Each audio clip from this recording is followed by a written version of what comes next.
नमस्कार दोस्तों। 96 लाख रुपयों से अधिक की रकम चली जाती है सट्टा बाजार में और यहाँ पर किसी को कानो कान खबर भी नहीं लगती है। अभी आप एक वायरल न्यूज सुन रहे होंगे कि काफी ज्यादा वायरल हो रही है कि एक लड़की का 96 लाख रुपयों से अधिक का नुकसान हो जाता है सट्टा और गैम्बलिंग ऐपों में।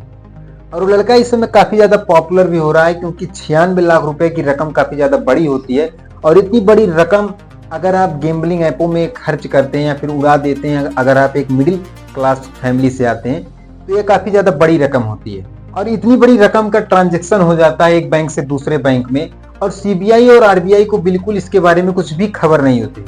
और दोस्तों, गैम्बलिंग एक ऐसा नरक है जहां पर अगर आप आज पैसा जीत भी जाते हो तो फिर भी आपके दिमाग में यही चलता रहेगा कि मैं आज इतना पैसा यहाँ पर जीता हूँ। और अगर कल आप अगर पैसा हार जाते हो तो हो सकता है कि किसी की प्रेम की भाषा भी आपको काटने के लिए दौड़ती है। इतनी ज्यादा खतरनाक होती है गैम्बलिंग। और गैम्बलिंग का एडिक्ट एक मैं खुद हूँ कि जो कि मैं खुद गैम्बलिंग का एडिक्ट था, लेकिन हो सकता है धीरे धीरे यह आदत मुझसे छूट गई है और मैं गैम्बलिंग करना बिल्कुल भी बंद कर दिया हूँ क्योंकि इसमें इतना ज्यादा स्कैम होता है, इतना बड़े बड़े स्कैम होते हैं इसमें, क्योंकि आपका जितना भी पैसा होता है सब गैम्बलिंग के थ्रू बर्बाद हो जाता है। अब दोस्तों, यहाँ पर बात यह आती है कि इस लड़के ने 96 लाख रुपयों का ट्रांजैक्शन किया और सीबीआई और आरबीआई को कुछ भी खबर नहीं थी। हो सकता है वैसे बैंकों ने अपने नियम और शर्तों के अनुसार अगर आप 10 लाख 20 लाख से ऊपर का ट्रांजैक्शन करते हो तो हो सकता है कि आपको पुनः केवाईसी के लिए वो बैंक में बुला लें और आपसे पूछताछ कर सकते हैं कि हाँ, इतना पैसा आप कर क्या रहे हैं, आप इतने पैसों का ट्रांजैक्शन कर किस लिए रहे हैं। हो सकता है आपसे पूछने के लिए भी वो आपको बुला लें। और अगर आपके तथ्य जो आप बताते हो उनको अगर उनको सही लगता है तो हो सकता है कि आपका खाता वो फ्रीज ना करें, नहीं तो हो सकता है आपका खाता वो फ्रीज भी कर सकते हैं।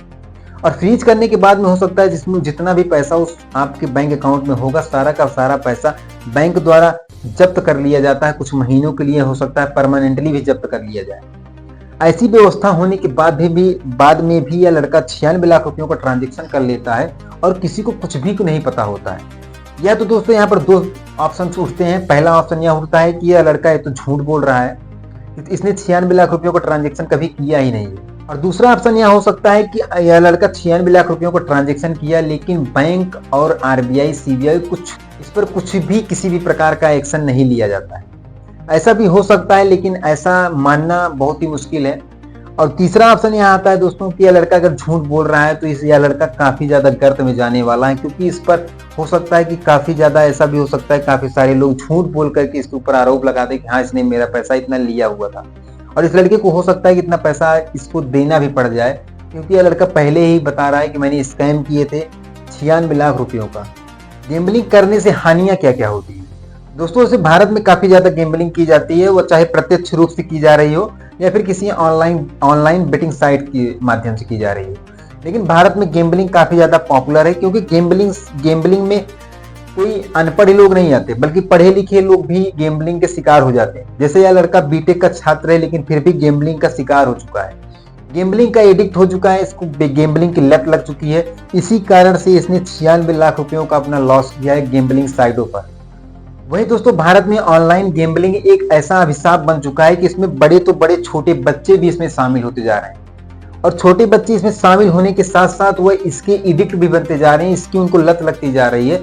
और वो लोग करते क्या है कि अपना पैसा जितना उनके पास होता है उससे तो खर्चा ही करते हैं, उसके बाद दूसरों से लेकर भी अपना उस साइट पर अपना पैसा खर्चा करते हैं, दूसरों से लेकर भी खर्चा करते हैं और उसके बाद में अपने घर वालों का भी पैसा उस पर खर्चा कर देते हैं। काफी सारे मामले भी सामने आते हैं गैम्बलिंग को लेकर के, क्योंकि लड़के जो है उनके पिताजी के बैंक अकाउंट में इतने पैसे थे और सारा पैसा गैम्बलिंग ऐपों में चला जाता है और वो लड़का गैम्बलिंग कर लेता है। और इसमें अगर आप कोई हाई कोर्ट या किसी भी चेंबर में आप अगर ऐसी प्रेडिक्शन डालते हो कि मेरा पैसा यहाँ पर गया है, मुझे वापस चाहिए, तो उस पर हो सकता है कि किसी भी प्रकार की कोई कार्यवाही न की जाए, क्योंकि भारत में काफी सारी गैम्बलिंग ऐपें रजिस्टर्ड हैं सरकारी तौर पर। उस पर 30% का जीएसटी लिया जाता है गैम्बलिंग जो विड्रॉल लेते हैं, विनिंग अमाउंट जो होता है हमारा। और इसी के साथ में यह गेम इतना ज्यादा पॉपुलर होता जा रहा है क्योंकि यह गेम जो है घर पर बैठे आम लोग भी इसको खेल सकते हैं। और अगर आप एक बार गैम्बलिंग करते हैं तो हो सकता है आपकी थोड़ी बहुत विनिंग हो जाए और दोबारा आप गैम्बलिंग करते हैं तो हो सकता है आपकी थोड़ी और विनिंग हो जाए। लेकिन आप अगर तीसरी बार चौथी बार इसी तरह से प्रक्रम अपनाते हैं तो हो सकता है कि आप इतने ज्यादा लॉस में चले जाएं कि इस लड़के की कैटेगरी में आप आ जाएंगे।